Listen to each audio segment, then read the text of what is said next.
80 that we're expecting. Hello, everybody. Welcome to Sunday afternoon with traditional song. We've got an excellent lineup, as always. We've got Paul Burgess, Tim Johnston, Mike Bettison, and Stewart Morgan.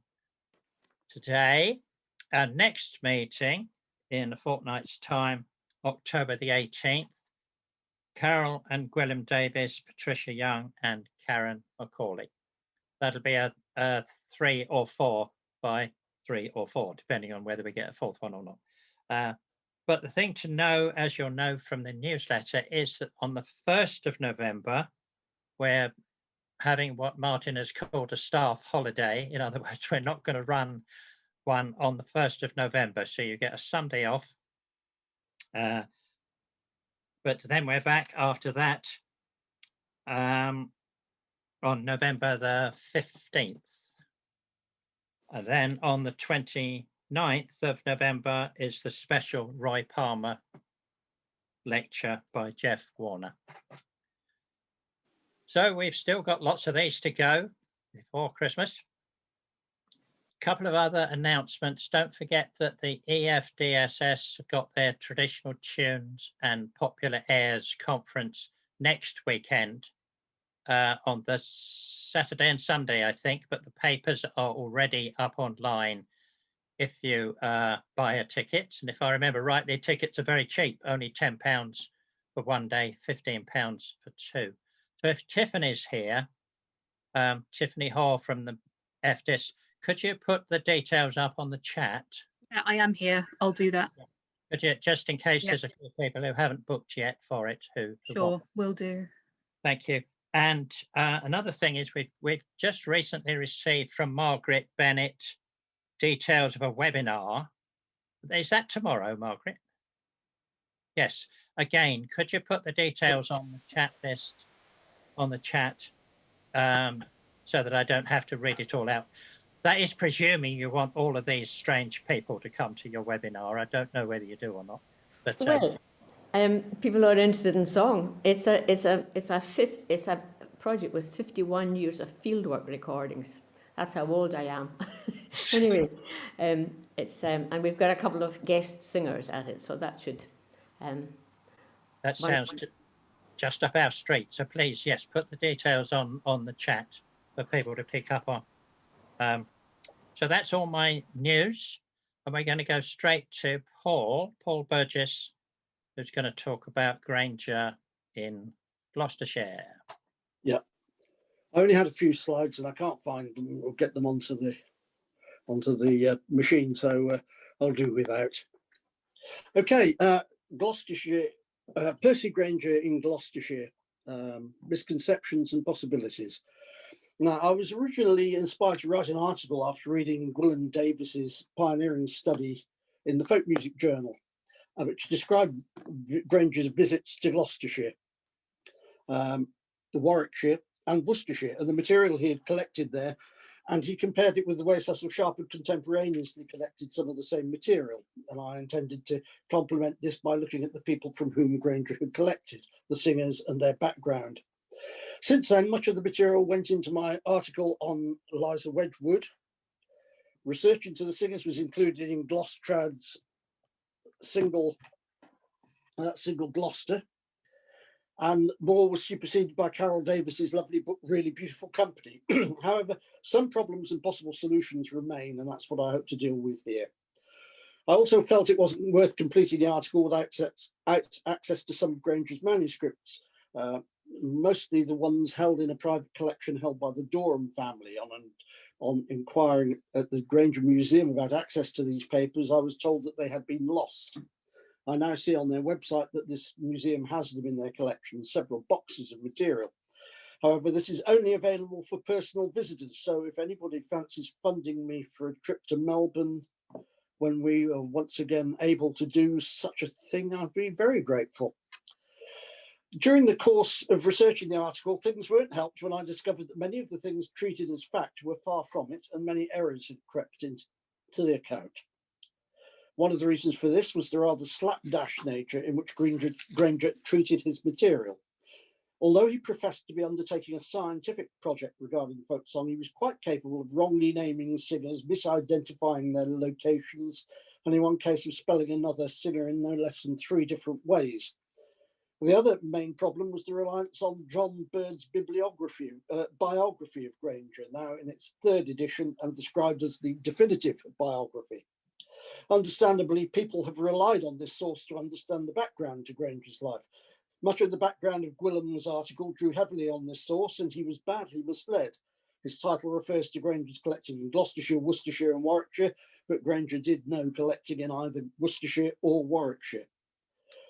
C.J. Bierman, Chris Bierman's fury against the Marxist left for their belittling the work of Sharp, turned to researching Grainger.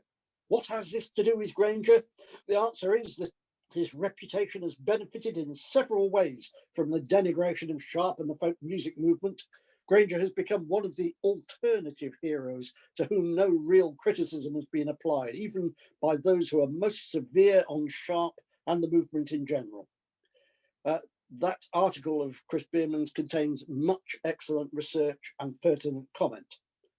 Of Bird's book, which Bierman contrasts with the scrupulous scholarship of K. Dreyfus's volume of his correspondence, he says, "It is a great pity that OUP should have reissued Bird's book in a 3rd edition without encouraging him to reconsider his opinions in the light of the more careful scholarship provided by Dreyfus and other recent commentators. Indeed, it's very surprising that no attempt was made in this expanded edition to correct factual errors, even when the material containing those connections is now referenced in the bibliography, and despite having been advertised as a fully revised edition, including much new biographical material from John Bird's continuing research. Admittedly, Grainger's time in Gloucestershire is but a small episode in relation to his career as a whole. Bird deals with it in only 2 pages. But it is crucial with regard to Grainger's folk song collecting technique, the crystallization of his views on folk song and his song collecting technique, and his abandonment of the same. But I was astounded at the number and magnitude of the factual errors which those 2 pages contain. And when one comes across that many infelicities, it colours one's view as to the remainder of the text. Things aren't helped by Grainger himself. He was quite a piece of work, Grainger was. As was said by David Nichols about John Cage, the demands of primacy in individual achievement sometimes override compliance with the facts. Whilst Robinson and Dreyfus note that his record of his own achievements, when he had the opportunity to publicise them, was a remarkable mixture of distortion and bombast.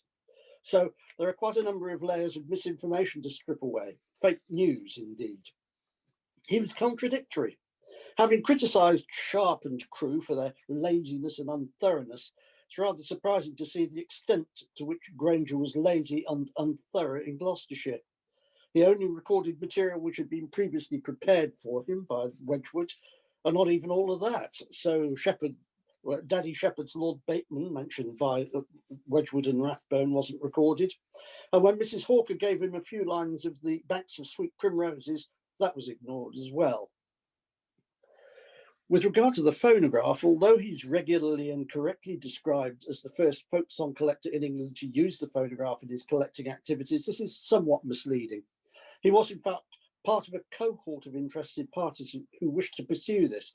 Sir Hubert Parry, at the resumption of the EFDS, the English Folk Society, at their 1904 AGM, had advocated the purchase of a phonograph to be used in just such a way. George Gardner donated £5 to the Society for the very purpose, and it was this money that Grainger used when he bought the first phonograph in 1906 at the Society's behest. He used it in his July to August trip to Brigg in Lincolnshire. And he had it the day he went up there, because the previous day he had actually recorded Charles Rocher with the old pen and pad method. Although doubts over the efficacy of the phonograph were aired by various members of the Society, querying the recordings of the phonograph as dropping sibilance, evening out volume and distorting speed, it was noticeable that they were criticising elements which were absolutely absent from their own transcriptions. Percy Grainger's mother, Rose, fancied doing some collecting, as did her Gloucestershire friends Lady Elco and Liza Wedgwood, who found some singers and made copies of the words of their songs. So it was that during his concert tour with Australian soprano Ada Crossley, when he appeared at Cheltenham Town Hall, he was summoned by his mother to go to Stanton to stay for the weekend. He enjoyed himself in the company of Liza Wedgwood, who he described as a charming old maid.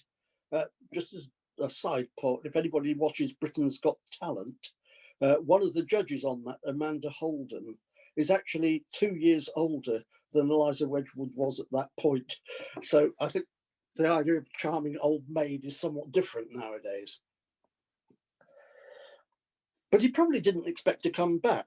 However, when Elena Rathbone joined the ranks of people wanting him to return after she'd visited Winchcombe Workhouse New Year's Day 1907, and suggested he might use the phonograph, and as the Rathbones were Grainger's sponsors, the suggestion may well have been accompanied by a financial offer. He went back to Stanway in early April 1908 with his newly purchased phonograph and recorded a number of songs. At this time, he was very busy preparing his extraordinary transcriptions for the Folk Song Journal, using the phonograph to slow the recordings down in order to produce complex transcriptions. He had the transcriptions complete by the 21st of April, left the phonograph with Wedgwood for her to make recordings on the 24th of April, and had it back in time to record Charles Rocher on the 5th of May. Now, much ink has been spilt discussing the detailed transcriptions that Grainger made for the Folk Song Journal. Why did he do it?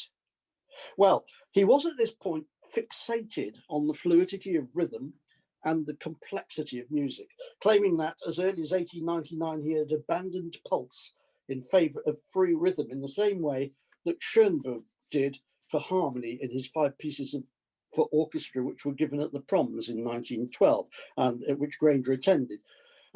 It was a watershed moment for him. He described Schoenberg the unusual word of plucky, and of course claimed to have got there and done all that years beforehand.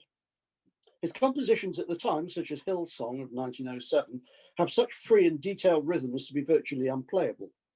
However, when his song transcriptions are studied, much of their complexity is down to his attempts to capture the exact length of time the singer paused between lines and verses, and the effect of different elements of the words being fitted to and around the tune. Even later in life, his folk song settings are almost impossible to perform as written. Staff notation wasn't designed for this. Take these elements away and the transcription becomes considerably more usable. Grainger realised this too, continuing to make attempts throughout his life to discover different ways of notating music, which could then be used for comparative purposes. Graham Freeman lauds Grainger for his avoidance of the attempts of other collectors to discover the song, or as Sharp called it, the Crystal Spring, the original version unblemished by variations and corruptions. Instead, he relished the lack of conformity between individual performances and moved the attention towards performance practice and away from the song as a fetish object. Well, sometimes. When he made his final trip to Gloucestershire in 1909, he appears to have specifically gone there because Liza Wedgwood had discovered a singer who was able to sing him My Bonny Boy. And Grainger's fixation on recording this item led him to go there forthwith. To this extent, he used almost his entire store of cylinders that he had brought with him, recording this song in several versions, and then had to resort to pad and pencil for a number of other songs which he wrote down on the same trip and which he never later returned to on the phonograph. Why didn't he return? Why didn't he go back to collecting more folk song? Why did he abandon collecting and recording? Well, I think he was bored. His problem was that he had started his collection with a group of some of the finest folk singers ever to have been recorded in Lincolnshire. George Gouldthorpe, Joseph Leaning, George Ray, and of course, Joseph Taylor. After his first Gloucestershire trip, he noted that he had not come across any particular poetic personality. On his next trip, he made a detailed transcription of Mary Ann Roberts's Rich Bristol Squire, which Wedgwood had phonographed for him some months previously. He claimed that it was a shame that her variations were not as charmful as they were frequent. And indeed, the tune is a fairly dreary version of Villikins and his Diner, most often used around this way for the threshing machine. Even Anne Wicks's My Bonny Boy wasn't really up to the quality of others he had seen. His collection from this point on is littered with half-hearted transcriptions, some of a verse, some just a line or two, until they come to a full stop. He appears to have realised that if he were to continue this sort of work on English folk song, he would be forced to spend hours making detailed transcriptions of not particularly good material. He had said in his article on collecting that making detailed transcriptions of an individually and creatively gifted man's songs was essential. The singing of less gifted individuals quite often does not repay anything more laborious than the more usual method of notation, i.e. one verse of the tune with a few melodic variants and the words written down separately and without dialect. This was what he found with his Gloucestershire material, and he probably realised that Gloucestershire was the norm, whilst Lincolnshire was a glittering exception. He returned to making many folk songs settings throughout the rest of his life, and without exception, these were songs from Lincolnshire and elsewhere, none from Gloucestershire. So, what to do? It's now 20 years since the last iteration of Bird's biography, and even now, a relatively recent article by Graham Freeman, it refers to Grainger's collecting in Warwickshire. So, some sort of factually accurate resource is needed. Small factual errors continue to plague work on Grainger. Being able to hear Grainger's cylinder recordings of a song whilst following his transcription is a rare treat, and this can now be done with the wonderful recent, well, February 2018, British Library resource, which allows Grainger's songs to be heard by linking the cylinder recordings to both the paper transcriptions online at the full English, as well as further information at the Glostrad Single Gloucester website. But the British Library site itself is not without problems. Although only 3 of the 15 Lincolnshire singers are not graced with their full names, no less than 9 of the 14 contributors from Gloucestershire are not listed by their full names, 2 are listed by an incorrect name, and 1 name listed had no sound recording made. Additionally, some of the dates that the songs were recorded and their location are incorrect. Even a recent book such as Carol Davis's lovely, really beautiful company, when discussing the singer Elizabeth Teal, says that she was visited and recorded by Grainger on the 24th of August 1908, when she was actually visited and recorded by Eliza Wedgwood on the 24th of April 1908. Other difficulties, as Steve says in his excellent summary on the British Library website, are that many important resources are scattered worldwide. Some are now available online, but others are not. So what I propose is to put up a detailed timeline of Grainger's collecting activity in Gloucestershire on the Focopedia website, with a factual listing of all he did. And this can be added to by others, expanded and updated as required. I also have been working on expanding and updating Jane O'Brien's magnificent listing of Grainger's English collection, which I would also like to put up on the site. I've made for several years various efforts to discover where Dr. O'Brien is in order to ask her permission for this, but have so far been unsuccessful. So if anybody here knows her contact details, I would be delighted. I'm not sure that the disparate material in this particular talk would add up to a readable article. So do people think the Focopedia route is a good idea? That's it. Thank you. Thank you very much, Paul. That's excellent. Who was it that said distortion and bombast? That was Suzanne Robinson and Kay Dreyfus, the introduction of their Grainger the Modernist book. Right. I'll have to remember that phrase. I like that, distortion and bombast. Okay, as always, we're going to have questions and comments at the end of the 4 sessions. So thank you, Paul. We're moving on to Tim Johnston. Hello, everyone. Do excuse me a moment while I share my screen and sound. Right, there we go. That should be everything. Yes, we have that. So yes, hello everyone. For those of you who don't know me, I'm Tim Johnston. I'm a classically trained composer and a PhD student at Cardiff University, and I'm going to hope to talk for the next few minutes on my research into using traditional repertoire in contemporary classical music. So first off, why is a classical composer interested in folk music now, over a century after it was really fashionable?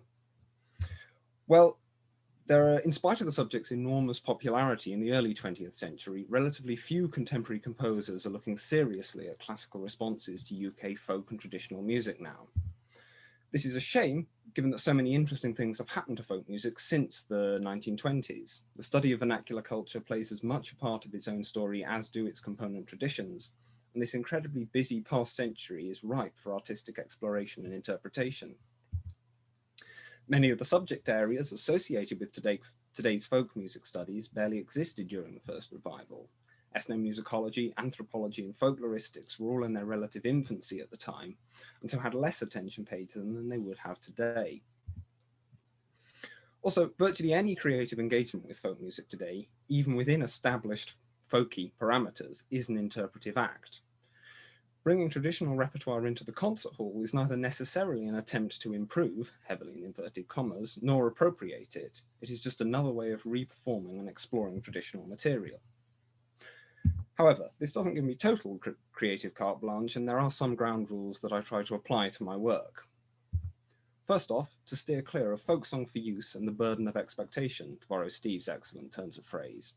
Time and again, grand theories as to folk music's various applications as a kind of social panacea have fallen short of expectation, leaving their proponents frustrated at a lack of wider uptake to their practice. A good way to avoid this is to engage with the music at face value, acknowledging both its origins where possible and its social significance. And also, of course, to treat the material and traditions being explored with respect. This doesn't preclude either humour or critique from my music, but rather demands that whatever I do with this material is from an informed and topically engaged position. So how can you use folk music? Well, the most obvious way is to directly use the music as the starting point for new pieces, as in Winter Fantasy, a piano trio I wrote in 2018. It's a type of music called the Theme and Variations, based on Jane Jeffries' version of The Unquiet Grave from Lucy Broadwood's collection. The piece plainly states the lightly stylized folk tune before going through a series of musical convolutions based around that melody, some more obviously so than others, returning to the original tune to close. So here on the left, we have Lucy's original manuscript, and on the right, the closing page of my piece based on that tune. So again, the fairly clear final statement of the tune, which I will now play you an excerpt of.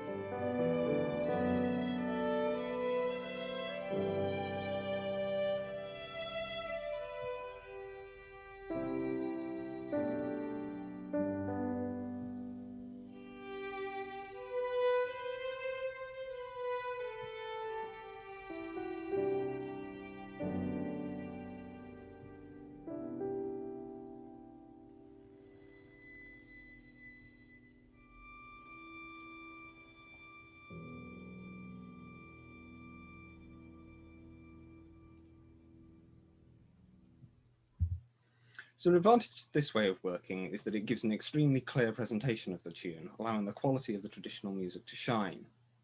It's also very easy to convey clear musical intentions and structures, and so is fairly straightforward to listen to. On the downside, the prominence of the tune makes this approach a fine line to walk between originality and arrangement.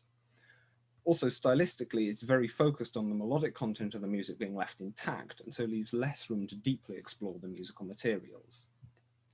So, moving on. Even without using folk song as the backbone of a piece, and even outside of a typically folk context, the use of traditional music in quotation can still have an interesting dramatic function. As in the case of Gone, a piece I wrote earlier this year for something distinctly unfolky. It was a setting an excerpt from Aeschylus's Greek tragedy, The Persians, written in the 5th century BCE and in a modern retelling by the author Kate O'Reilly. It's scored for flute, viola and harp, which has been a well-established classical instrumental lineup since the early 20th century, with the addition of a baritone, who in this piece acts as a narrator, reciting rather than singing most of the text. The themes of that text explore the trauma and loss of a catastrophic war, and most of the music is original, newly composed material. However, for the narrative climax of the piece, I musically quote the child ballad The Three Ravens from Thomas Ravenscroft's 1611 anthology of popular and folk songs, Melismata. The moral of the ballad, that war destroys those left behind as well as those caught up in the fighting, parallels the text being set in my piece, and its innocuous melody also functions as a nice dramatic understatement to the closing words which I've listed above. Here again, on the left, we have Ravenscroft's original manuscript, and circled on the right is that tune in quotation at the close of my piece, which again is the excerpt I'll now play you. Warlords,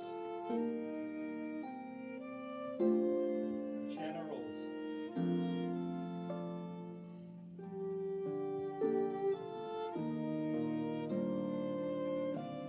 they have gone.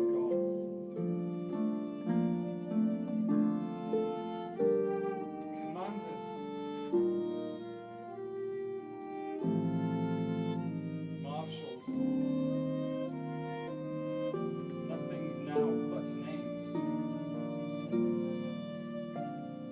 Leaders, captains, all that's led the Persian host are gone.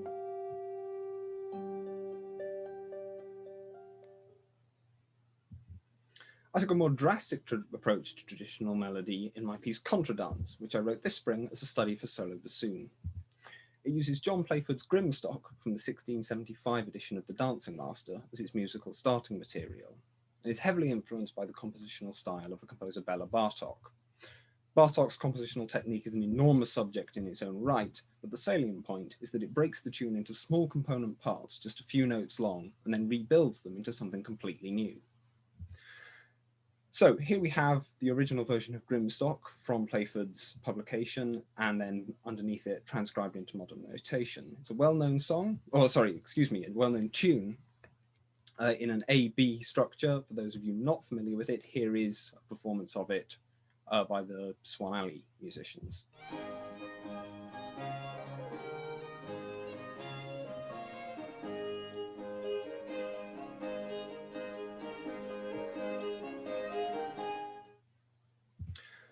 A closer look at the melody shows that it's built out of three core musical ideas. The rest of the tune can be derived from these three main bars. The first, the opening bar that I've highlighted in green, immediately followed by the next, highlighted in blue, and then highlighted in red, the bar which makes up the backbone of the B section of the melody.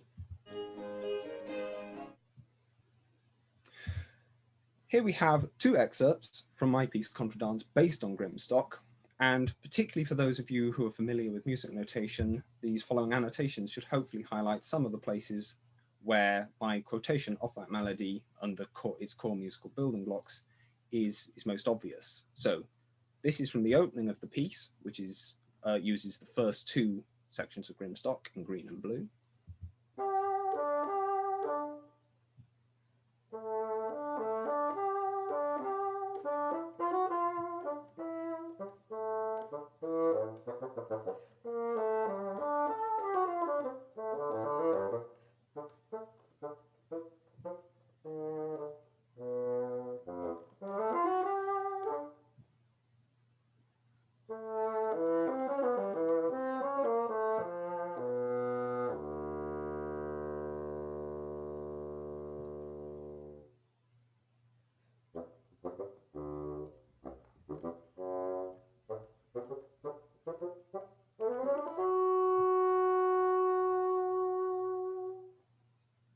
And then on the right, taken from around 2/3 of the way through the piece, the section which draws heavily on the B section from Grimstock, highlighted in red.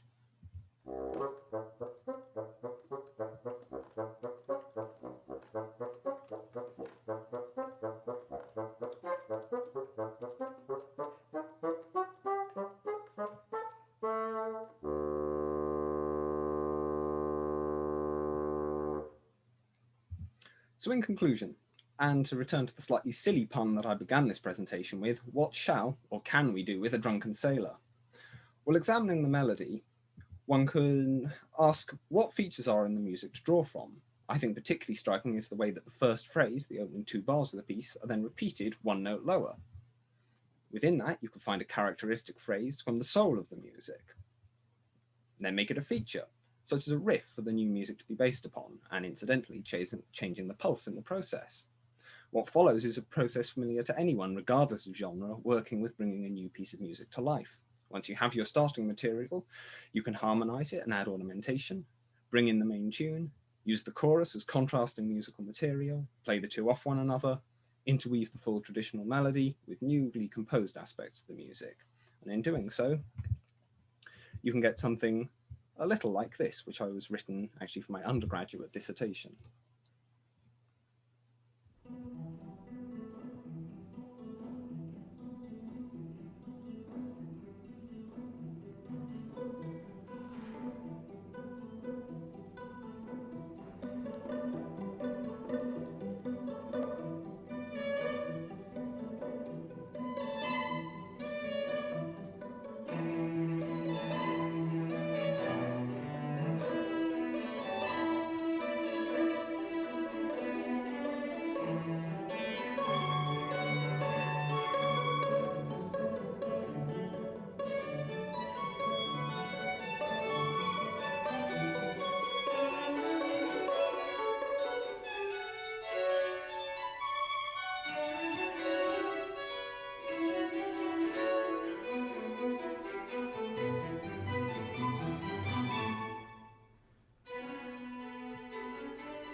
Thank you for listening. Thank you very much, Tim.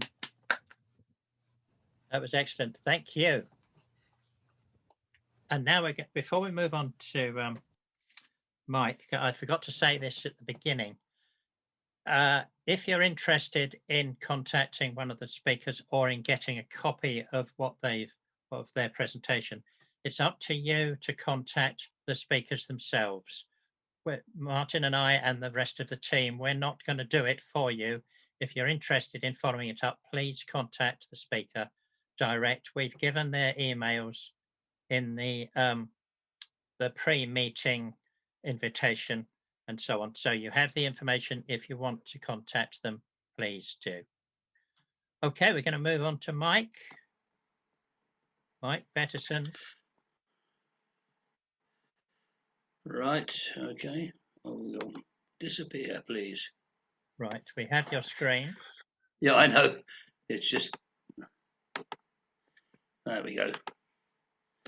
That should do it. Right, we also have all the gubbins around the outside. Ah, there we go. That's it. There we go, yeah. That's it. Right, the collective Fourpence a day. Fourpence a day was on the first recording, the topic issued of Ewan MacColl singing. You can see the label up there, top right. That was issued in 1950, and on the left is where it's first published, which was a booklet called Shuttle and Cage, which came out in 1954, and the song with 5 verses. Here's a little bit from, I'm hoping, is that going to work?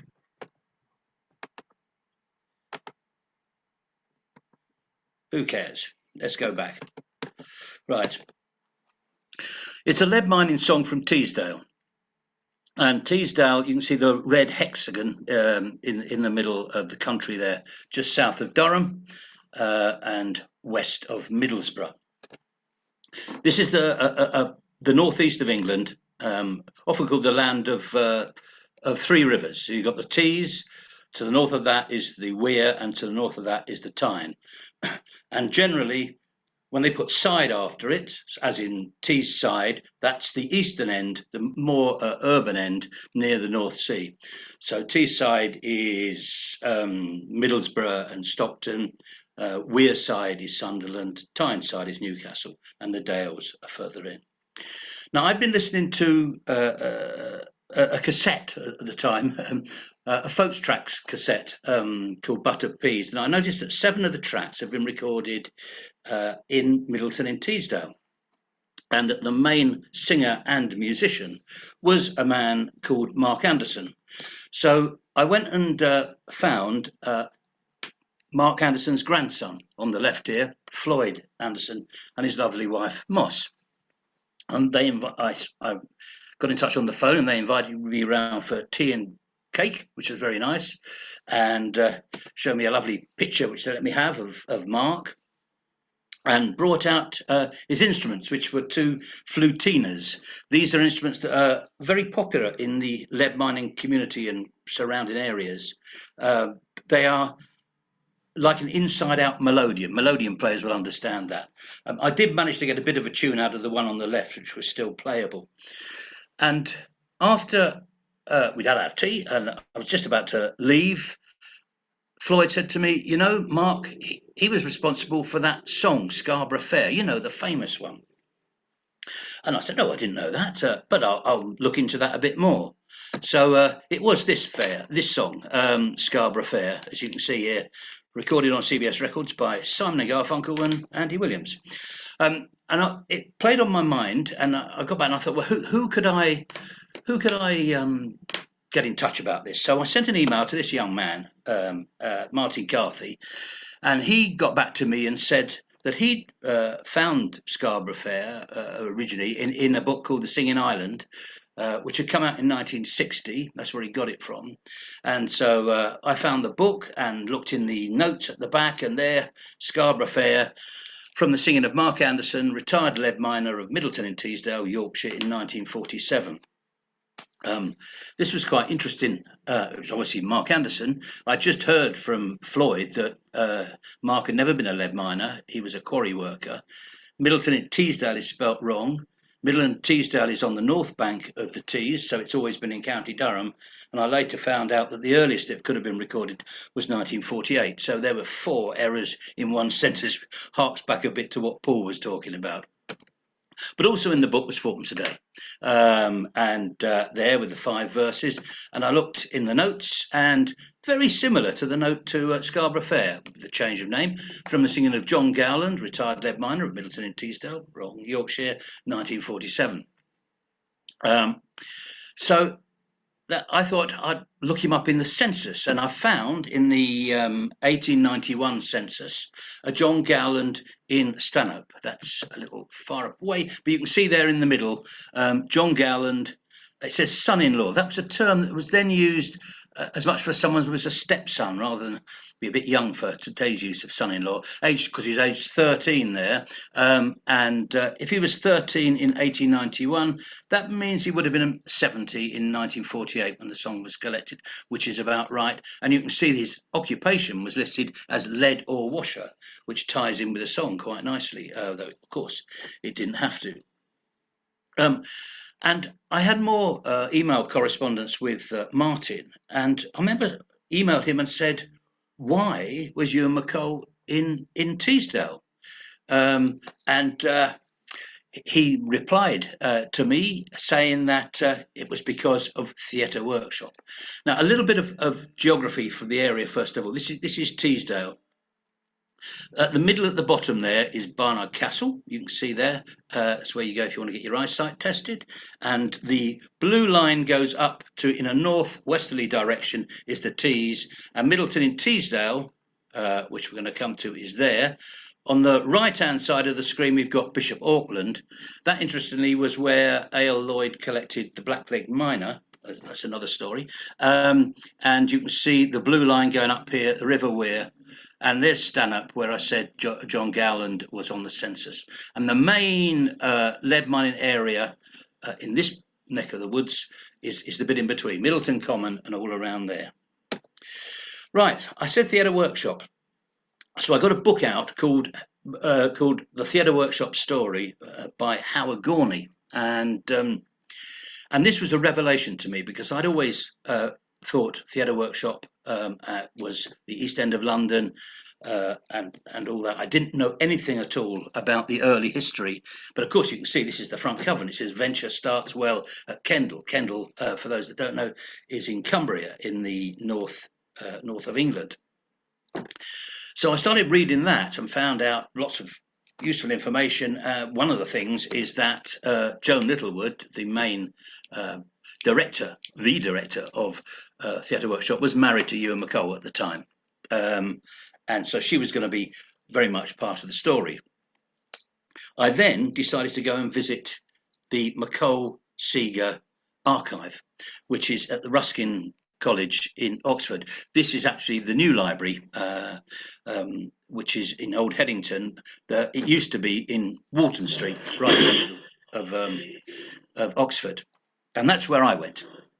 And I'd been sent a list of what was in the archive, the titles of the files, and I met the librarian at the time, a lady called Valerie Moises, and she said, what did I want to see? And I said, can I just browse around? She said, that's not really how it works. What you say what you want from the list, and I go and get it and bring it to the table, which was a little disappointing. But then I had my first stroke of luck, which was someone else came in the library who was obviously far more interested in than me, and Valerie went off and dealt with him, so I was left to my own devices.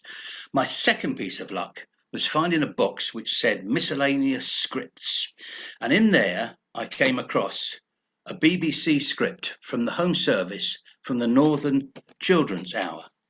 And you can see here the title of that script was called Tracking Down Folk Songs in Teesdale.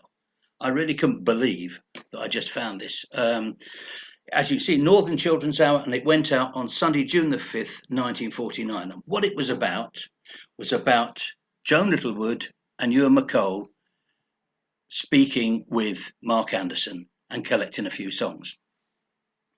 There were only 5 pages to it, though, but they were fascinating, those 5 pages. And I went back then, after that, took a copy with me, and started reading all I could about Joan Littlewood, MacColl, and Alan Lomax around that time.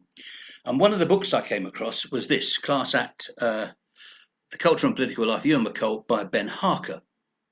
And a point that caught my eye was this line. You can see, Fourpence a day chronicled hard times in the Teesdale lead mining community, being collected by MacColl and Littlewood for a children's hour programme the year before. For MacColl, it was a typical folk song expressing the dreams and aspirations, everyday thoughts of large groups of people. Note 29.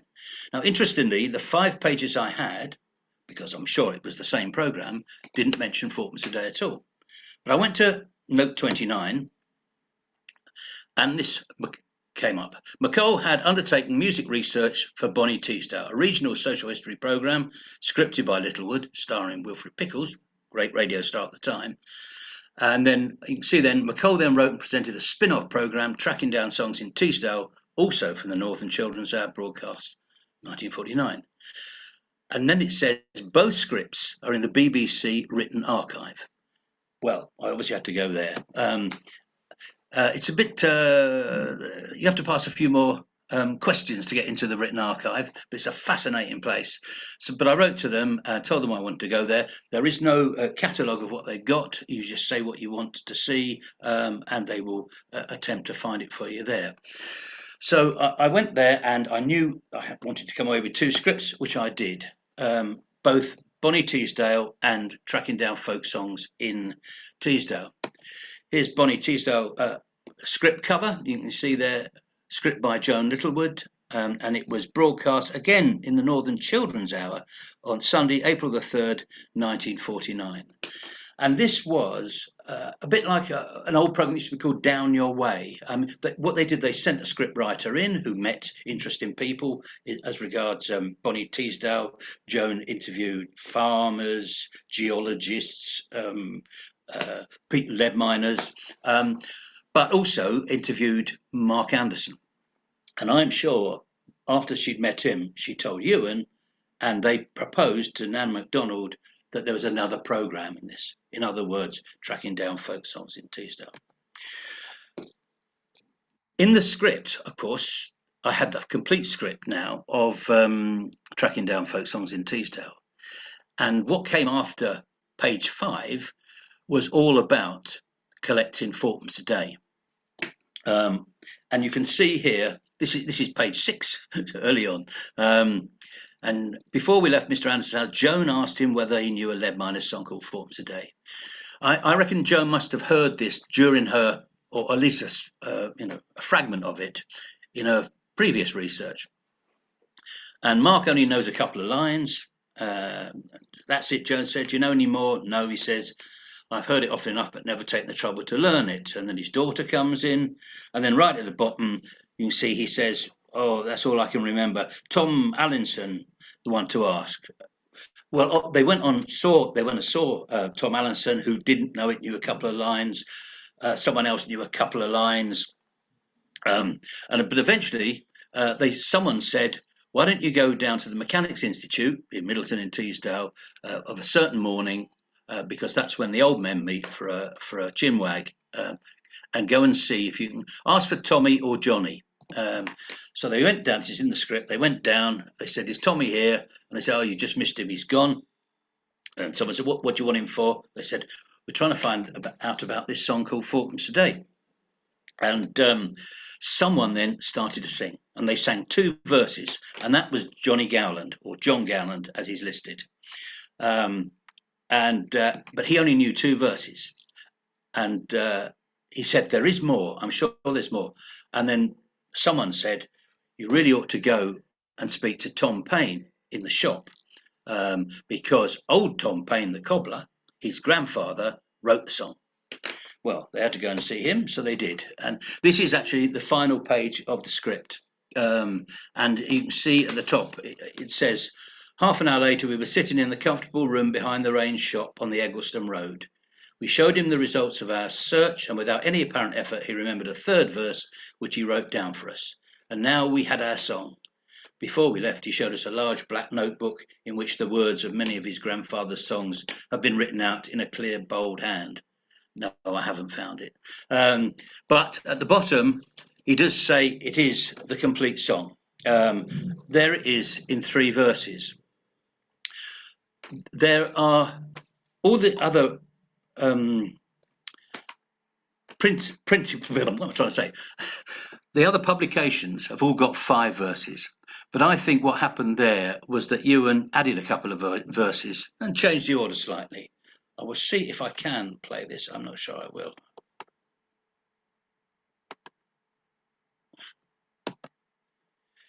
I don't think it's not going to play ball with me. But there was one recording I found of Fourpence a Day, where Ewan just sings the 3 verses, and it's a 1955 recording of the World Library of Folk and Primitive Music, Volume 3, England.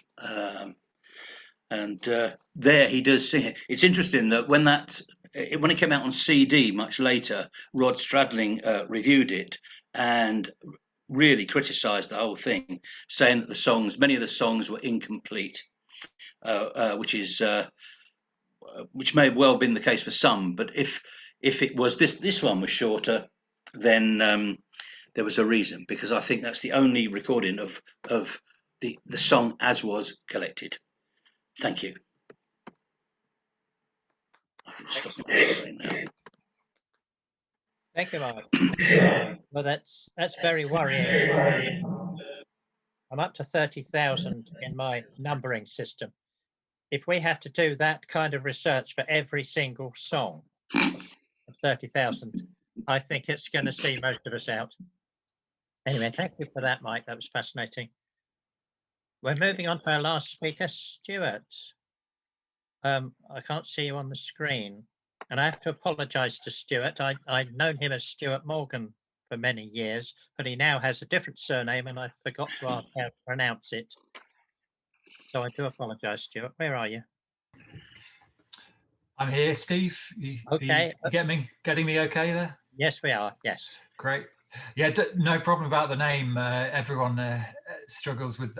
I struggle with pronouncing the name, let alone anyone else. So it's a Polish name. I had a Polish grandfather, so I like to use it now. Thanks very much for inviting me on to do this short presentation.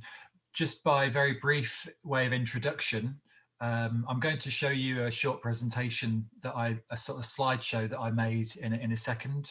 But to introduce that, just to say that in 2018, I made a documentary film about the folk song collector and composer George Butterworth, and the film was called All My Life's Buried Here, and it's essentially a biographical documentary, but in telling the story of George Butterworth's life and music and career, obviously we go down some interesting and folk song related diversions, and that was what really attracted me to make a film and try and tell that story in that way. The fact that George Butterworth he almost lived in two worlds.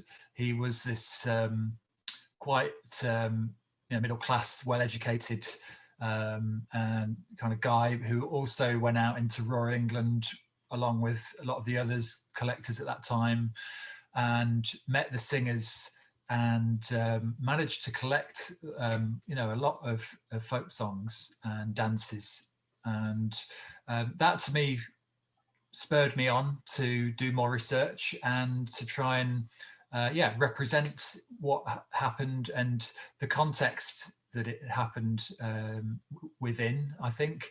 But anyway, I won't go on too much now. I'll show you the video. It's about 12 minutes long.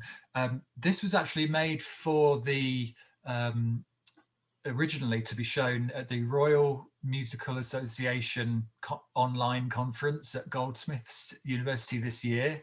They were due to obviously have a conference where people attended. That was then changed to an online conference with the virus precautions.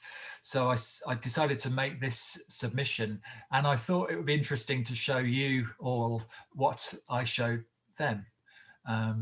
You will all know a lot more about the folk song side of this already, of course.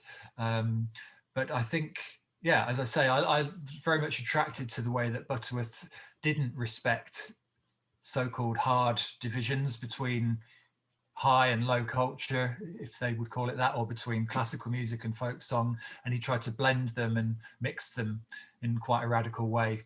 So if I now proceed to share screen, I'll try and get this playing for you.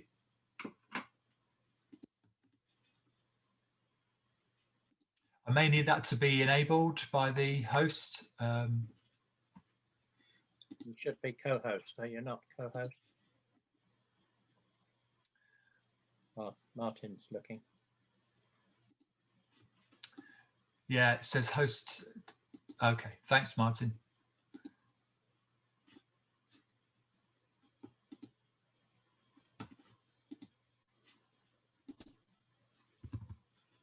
That's it, we have that. Okay.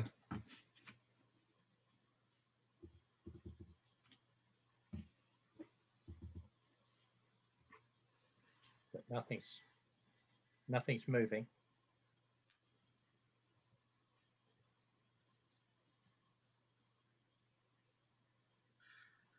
Did you share sound as well as picture, Stewart? You're not getting any sound? No. You're not getting any movement or sound. You just got a picture. Okay. Screen. Sorry about this. Right, we have this every time. So it doesn't. Okay, where do I share sound? Come out of share again. Okay.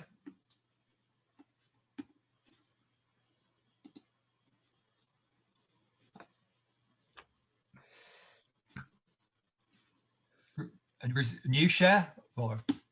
Now Okay. try again, but when you come to the window where you select what you share, there should be a tick box at the bottom for sound. Okay. Thank you, Martin.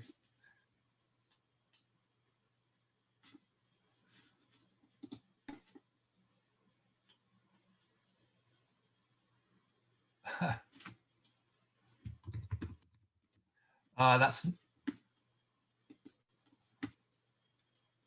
yeah, it doesn't look as though that's going to work, is it? Try again. Oh.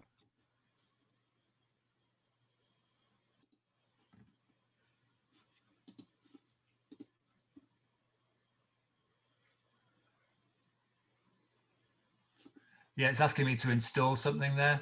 Well, what I'll do is I'll just say a few more words about what I did, Martin, because that's all that was in the presentation anyway, for technical reasons. I'd rather have used that, to be honest, because rather than you looking at my face, I'd rather you looked at images from the film.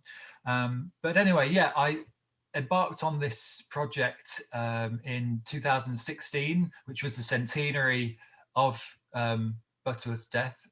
And I was able to travel to Pozières in France, where he died, to film a ceremony that took place in his honor, and a ceremony that's quite unusual because it featured French Morris dancers, and it was a very charming and quite a moving occasion. One of the people at this ceremony was Hugh Butterworth, who was George Butterworth's cousin. He was born a lot later, but he did know George's father, and he gave us a great interview for the film. And once I'd recorded that, I kind of felt that we had something to build the rest of the film around. And so I contacted Anthony Murphy, who is one of the biographers of George Butterworth, and his book Banks of Green Willow became the kind of research Bible that I've referred to. And Tony had researched this over about 10 years and published the book in 2012 for the first time. And it's gone through several reprints. It's highly recommended if anyone is interested in knowing more about Butterworth's life and music. And Tony agreed to sort of participate in interviews, and he gave us some fantastic material to use in the film. And I kind of built that around this sort of central interview. The production took us around some amazing libraries and archives, and in fact the whole film really is built upon those. When you're making a film about someone who died 100 years ago, it's going to be the case. The Vaughan Williams Memorial Library was the kind of key collection, as you would imagine, and they were very generous in allowing me to access and photograph and kind of revisit all of their collection on a number of occasions. The Bodleian Library too, where a lot of Butterworth scores are kept, and there's also the original family memorial scrapbooks that were compiled in George's memory by his family after he died in 1916. The Brotherton Library in Leeds, Eton College Library. So I can now say I've been to Eton College. We went there to film some of the manuscript version of the Shropshire Lad song settings that they hold. And also, very importantly, Durham County Record Office, who were great actually. They provided some never before seen photographs of George when he was enlisted in the Durham Light Infantry in World War I, and it was leading a battalion of former Durham miners. That was the frontline action that Butterworth saw on the Somme, and that was where he was when he was killed by a sniper. Unfortunately, early one morning.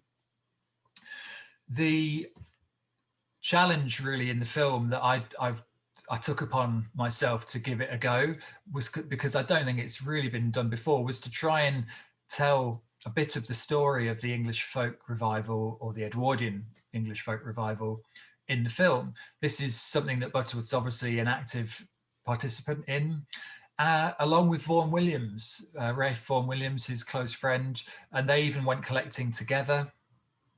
So this became, very, there's a lot, I felt there was a lot of potential in this material, and I was able to secure the input of some excellent interviewees, people who know what they're talking about, people like Katie Howson, and who's here this evening, and John, who provided us with some music from his archives, and people like Malcolm Taylor, Vic Gammon, who's here tonight as well, of course, and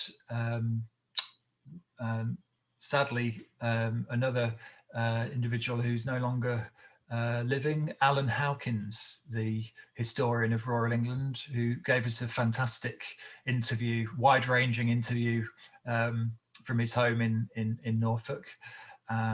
Mike Heaney spoke to us about the folk dancing, and there were others as well who contributed.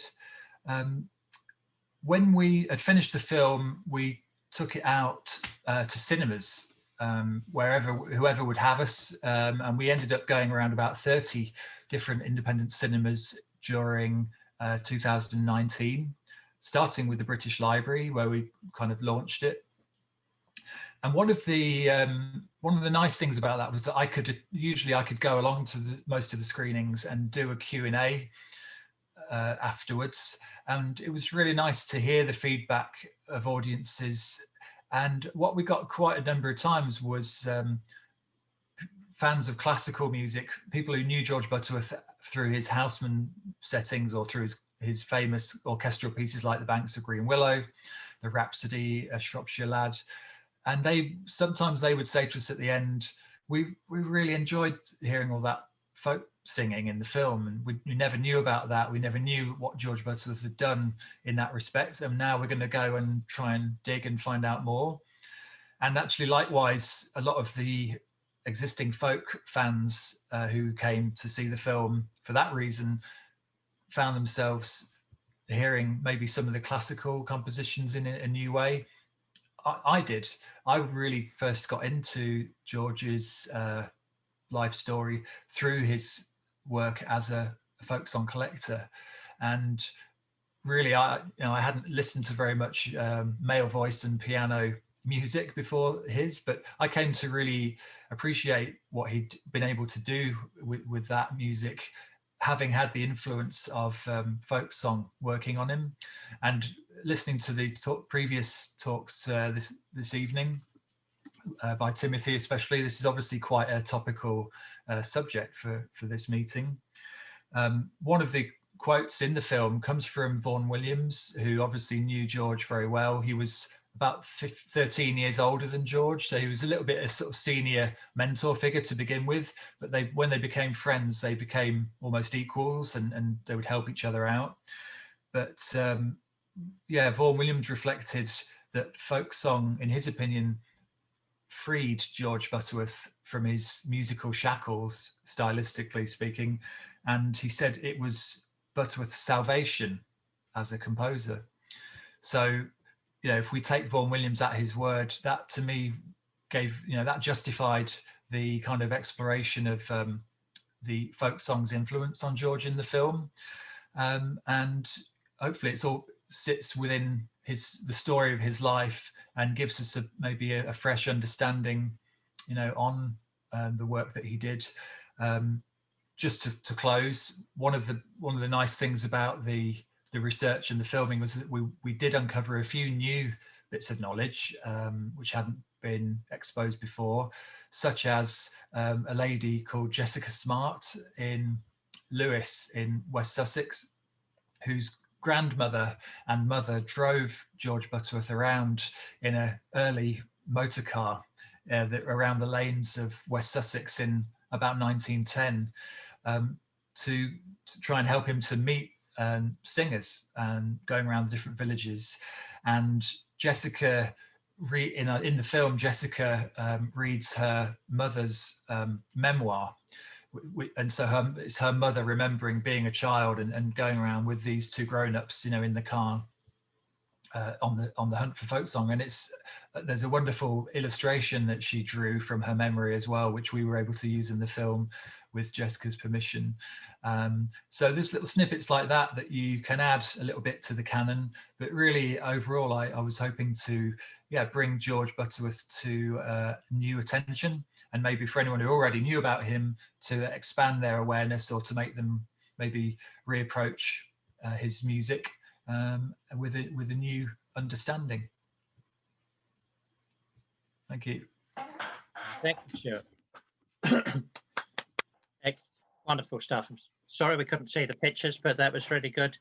Stuart, we've got people asking about how they can access the film. You can buy a DVD, can't you? Because I've got one.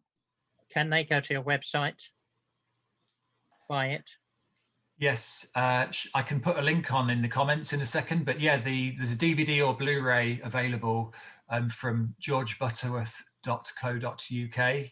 But I'll put the link in the comments. And yeah, it's not available to stream at the moment online, but with the DVD and Blu-ray, there's a booklet that comes with it with some really outstanding new articles on Butterworth by 3 or by 4 authors. So that's a sort of bonus included in the DVD as well.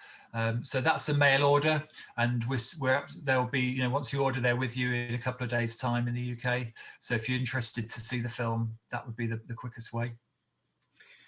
Stuart, I could, if you wanted, put up the trailer or just a few minutes of it. Would that be good with Steve's permission? Yes, we'll cut down on our questions, but go ahead. Would you like to do that? Yes. As long as you've got time, yeah, I'd be happy. Yeah, thank you. Let's do it. Let's try doing that.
He had a dark moustache and a pale, roundish face and dark eyes that became light brown when he laughed. He was George Butterworth, musician, pianist and composer.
Okay, that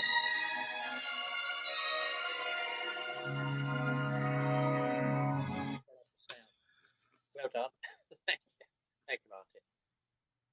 Excellent. Thanks very much indeed, as always, to our speakers today. It always amazes me that we ask for volunteers and we get volunteers and we fiddle around, try and fit them in. And then when we go live like this, it's almost as if we planned it, that there's been a theme going through our four. And I think I should take all the credit for that, you know, these four talks have all sort of hung together as a theme. I think that's wonderful. So we do have a few minutes. We've got 15 minutes for questions. Somebody had their hand up, but it then disappeared. If you want to ask a question, as always, put your little blue hand up by going down to participants and clicking on raise your hand. But we haven't got anybody as yet. Margaret Bennett, you're the first today. Go for it. Yes, okay. Am I? Yes. Okay. Thank you very much to everybody. It's a question for Tim, actually. If I followed you correctly, you said there were very few composers since the 1920s, and of course, who used traditional song. But quite a number come to mind. What about Ronald Stevenson, Eric Chisholm, or Craig Armstrong, or, well, Sean O'Reilly, of course, you wouldn't count as British, but there are quite a number of Scottish composers right into our own times and are still composing using traditional song as part of their composition. They're not making arrangements, they're making new pieces. Have you looked at them, or maybe you want to change that word? Certainly, actually, Ronald Stevenson has quite a close connection to Cardiff University. There most definitely are, and particularly there are composers like Kerry Andrew as well, who perhaps a number of you would know better, her stage name, Your Wolf, who is also, as well as a folk singer, a classical composer. Perhaps I should have been a little clearer. There is a movement of composers who are still interested in this, but relatively few who are making it their sole area of expertise. I hope that answers the question. Only a bit. But yes, I do agree. There most definitely are. It's not that there's just a none. It's just as a sort of percentage of the total number of composers currently working in this country, relatively few. Because we haven't really. We've got a devolved government, but we're not chopped off yet. So have a wee look north of the border. Is it because those particular composers are not very well known? I mean, I'd never heard of them, but I wouldn't. But well, not very well known. You mean Ronald Stevenson and Eric Chisholm? Well, Eric Chisholm was internationally known, internationally featured, and he conducted. And if I dare say so, my son Martin, whose music featured his entire classical repertoire, was featured as not a fringe festival piece, but as an actual official festival program, and sold out every night. And he used 16th century traditional music in, for example, his piece for chamber orchestra, pipes and clarsach. It uses the Lament for Mary MacLeod, and it uses phrases from it, but it's hugely original as well. And that music is available. There's string quartets, brass quintets, quite a number of others as well. That might be worth looking at. Or you could just change that word and say very few English composers. You don't have to change a thing. Well, thank you, Marge. And yeah, I wanted, when I was originally writing the talk, to do a survey of the people who are still active in the field. Unfortunately, it was just one of the things I couldn't crowbar into 10 minutes. Well, the person to get in touch with is Greg Lawson at the Royal Conservatoire of Scotland. He's very much, this is his thing, looking at and and performing the pieces. He was the conductor and arranger for a number of them as well, and also the Mr. McFaw's Chamber Orchestra as well. They're doing some of these pieces as well that you might enjoy looking at. Oh, it's a huge world. Anyhow, I enjoyed you. Having said that, I did enjoy your paper very much, and I enjoyed identifying the drunken sailor weaving in and out of that piece. Thank you, Margaret. Can we move on to Lewis? Lewis Jones. Hello, can you hear me, folks? Hello, can you hear me? Just about. You're very muffled. Oh, sorry. A question to Tim, really. There's always been an element in England, I think, unlike in Scotland, among the middle classes, and particularly in the 20th century, who tended to be a bit snooty about folk song. It was something that wasn't posh enough for them. Do you think this may have been one reason why certain composers, I think I'm right in saying Tippett and Britton are numbered among them, who instead sort of diverted attention away to English classical composers like Dowland, Tallis, Morley and Bird? That's a very good question. It could be. It's one of the things that I've been trying to work out myself, quite why interest. It never fully went away, but it certainly tailed off after the Second World War.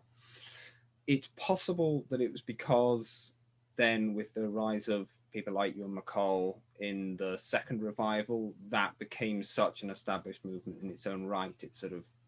It didn't need the classical composers sort of input as the main kind of musical interpretive force. I'm not sure. It could be. I know certainly Britain was extremely dismissive of people like Vaughan Williams, in spite of the fact that Vaughan Williams did actually help him in his career at various points.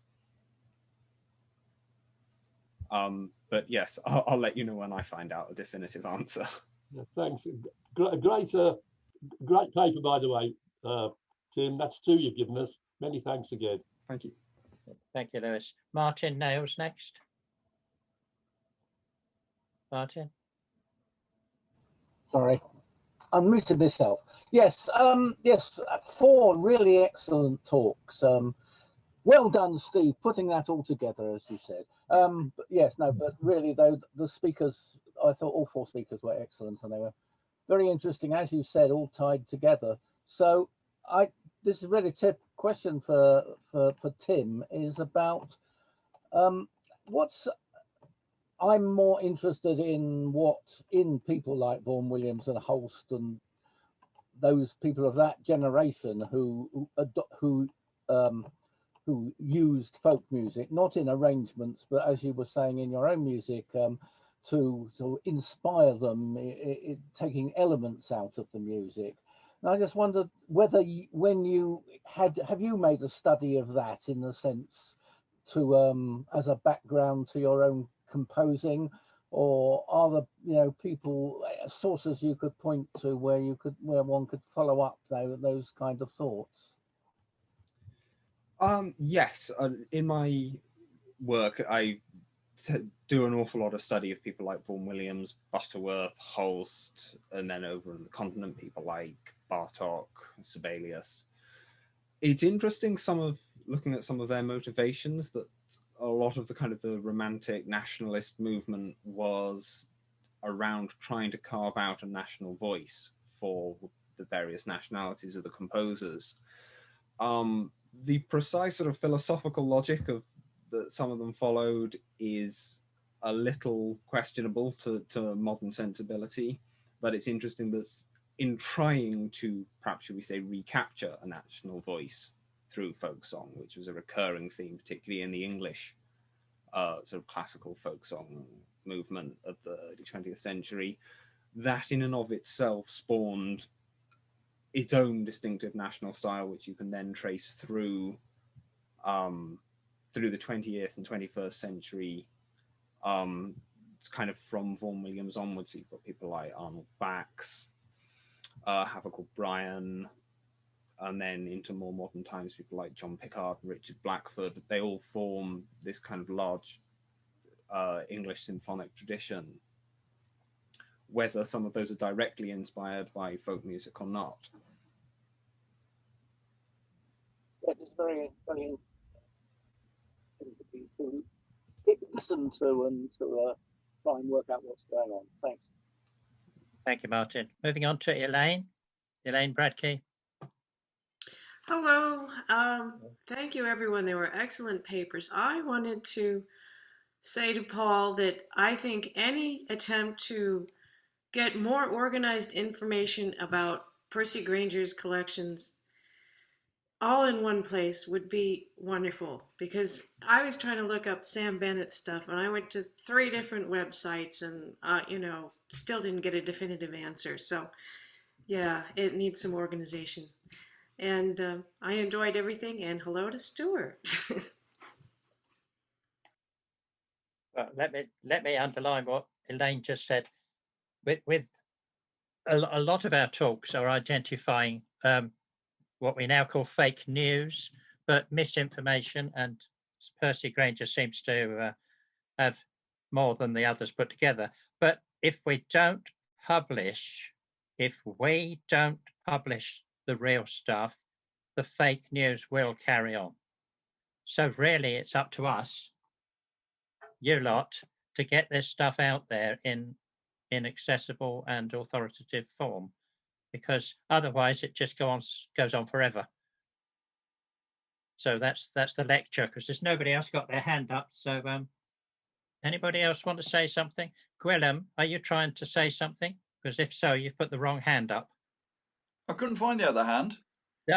Okay. You said it was under participants, but anyway, you got me now. Just wanted to congratulate Paul on his talk, because it's an area that I've looked at, as you know, quite closely. But he's really dug into it, and I'm very keen to see the timeline of Grainger's coming and going, and who he met, and where this phonograph went, and who recorded who, and so on.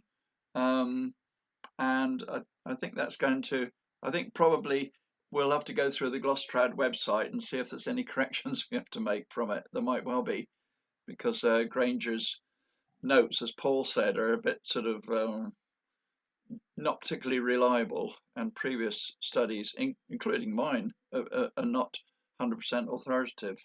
There's one thing that Paul said was that Grainger has come through relatively unscathed for criticism, which I was a little bit surprised for political criticism, because he had a few. I'm not talking about his deviant sexual views, which was something that is quite well known and written about. That's nothing to do with it. But his political views, he did have a view of glorifying the Nordic nations, and he kept on going on about blue-eyed people, and I think there's a hint of something there which perhaps people haven't picked up on. I don't know if Paul wants to comment on that at all. You have to unmute if you want to, Paul. Yes, I was just trying to find the button. Yeah, I quite agree with that. One of the things about the idea about putting it on Photopedia is that, first of all, a very detailed timeline of that sort of thing isn't the sort of thing that people want to publish and read. It's the sort of thing you need to refer to. So that seems like a good place to put it, because not only is it there and accessible to everybody on the FDSS website effectively, but it can be updated instantly if new information comes to hand. As far as the Grainger not being criticised, that was actually what Chris Bierman was saying, and he was purely saying that Grainger hadn't been criticised because the folk music establishment had been too busy trying to get at sharp and the folk song movement, and this was his idea of trying to hit back at them because he felt that they liked Grainger. Grainger, I think, had a lot of the views that were common at the time, which now are not considered to be acceptable. There was a lot of the nationalistic thing was very much a case of he was so keen on the Nordic end of things, doing folk song collecting in the Faroe Islands, Denmark, really pushing Grieg's piano concerto, that sort of thing. That I think that was all part of it. And his, as you said, his sexual ends, which were so extreme as to, I'm not going to go into that at all. But I think that there's been a lot more being done on Grainger recently, and especially on his music. I mean, things like the free music that he did, and comparing that to an American composer like Henry Cowell, whose series of CDs on Naxos record label I really recommend. But yeah, and I think if putting the actual factual information up all in one place like that would help people to be able to see what was going on and make their own minds up, rather than having the opinionation. Yeah. Thank you, Paul. We must move on. We've got people queuing up now. Now we've run out. Just make one very quick observation to Paul. I happened to drive with the family through Stanton today, which was where Eliza Wedgwood lived. And I noticed for the first time Wedgwood cottages, a row of cottages called Wedgwood cottages. Anyway, nothing to do with the talk, but there we go. Move on. Brian Peters, make it short and snappy. Hello, this is just a quick one from Mike. I'm very interested in what he had to say about McCall and Joan Littlewood's collecting in Teesdale, because I've been looking at the stuff they did with Beckett Whitehead in my part of the world, which was again McCall and Littlewood, and I'm inspired to go and search in the BBC archive in Caversham. That seems like a great idea. The question very briefly is, I don't have a copy of The Shuttle in the Cage, but the song Fourpence a Day as published in that, was that the 3 authentic verses, or did it include the 2 mysterious verses, talking of fake news? They're all 5 verses. All the publications have got the 5-verse version, with the line about raising your wages to 9p a day going at the end, which was in the middle. I think McCall decided to improve the song. Yeah, just like he did with the Beckett Whitehead songs. as he did, as one did. Rory Gregg, unmute. 4 great talks, really enjoyed them, but I wanted to echo in particular Paul's frustration with the British Library sounds website and the Grainger listings. It gets so bad. There's one, Mr. Dean lists Lisbon, and on the end of that particular track is the only other recording of Brig Fair, which is not even separately listed. But trying to get registered on the British Library Sounds to report it seems virtually impossible. So that's all I wanted to say. Their site has been unavailable for some time. Well, it doesn't work on some browsers. Some people's browsers can't even get it. Mine can. Exactly. We have, it's been reported to them many times. I have to take some responsibility. I was one of the ones who were cataloguing Grainger's stuff for that website. So I'm mortified that there's that many mistakes, because I thought we had taken it from the records themselves, the information that's on the records. So again, if you compile the list of corrections and amendments, send it to me, and I'll forward it, and we'll see if we can get something done. But please make it as clear as you can what's wrong. Okay. Yeah, certainly will do. Yeah. So we have run out of time, everybody. Thank you very much for our speakers. As I say, that was a particularly good, well, they're always good meetings. And we'll see you in a fortnight's time for another good meeting. So thanks everybody for coming, and have a nice rest of Sunday. Fare thee well.